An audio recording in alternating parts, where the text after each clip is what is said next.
salah seorang daripada anak murid Imam Malik. Dia mengatakan, saya belajar kepada Imam Malik 20 tahun. 18 tahun saya belajar adab, 2 tahun saya belajar ilmu.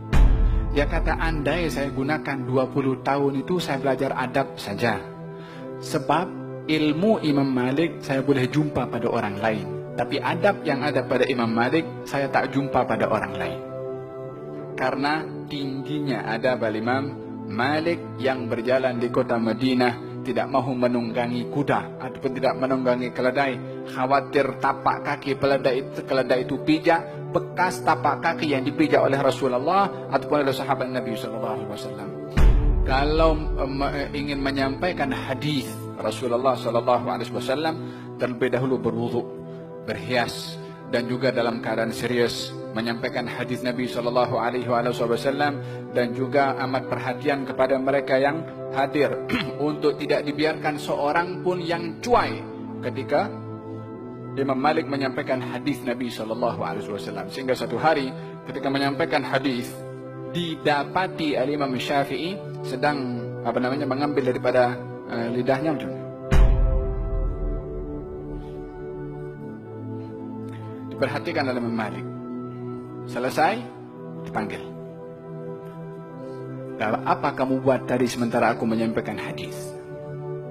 Masa menyampaikan hadis, tidak ditegur. Sebab apa?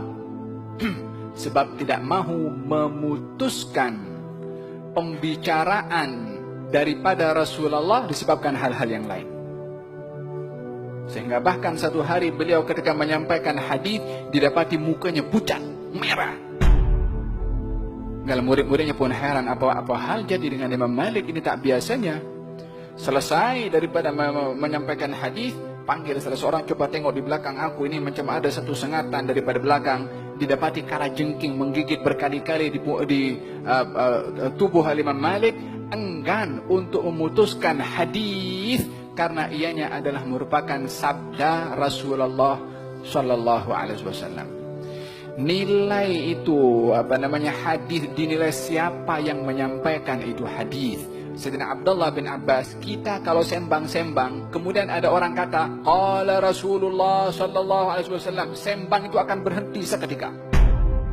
Karena tak ada pembicaraan sembang-sembang yang lebih afdal daripada mendengarkan sembang-sembangnya Nabi Muhammad sallallahu alaihi wasallam. Semuanya berhenti. Maka kata Imam Malik alaihi ridwanullah ketika memanggil kepada Imam Syafi'i, apa kamu buat? Dia mengatakan, saya mencatat. Kata Imam Malik, coba baca sekali lagi. Dibaca daripada awal sampai akhir sebiji macam mana disampaikan oleh Imam Malik. Komputer di punya otak, terus macam tu dapat lekat. Sebab tak pernah berdosa, matanya tak tengok hal yang haram, telinganya tak guna yang haram, sehingga hatinya bersih, lekat apa yang didengar. Sehingga satu hari ketika dia mengadu kepada gurunya yang bernama Waki', disebabkan oleh kerana hafazannya mulai slow, mulai lambat. Saya tak tahu macam mana lambatnya hafazan Imam Syafi'i ketika mengadu kepada Waki' gurunya. Kemudian dia mengatakan, syakautu ila Waki'in su'a hifzi. Satu hari aku mengeluh mengadu kepada guruku Waki'. Apa yang diadukan? Su'a hifzi, lambatnya, slownya hafazan saya. Kemudian fa'akhbarani, maka dia fa'arsyadani, memberitahu kepada saya supaya saya tinggalkan maksiat. Entah maksiat apa yang dilakukan oleh Imam Syafi'i pada waktu itu. Di zaman kurun yang yang baik, bukan macam kita sekarang. Di rumah pun tak keluar pun kita bermaksiat dengan tengok benda yang haram. Saya diminta untuk meninggalkan maksiat disebabkan oleh kerana ilmu Allah itu cahaya dari Allah yang tidak akan diberikan kepada orang yang bermaksiat.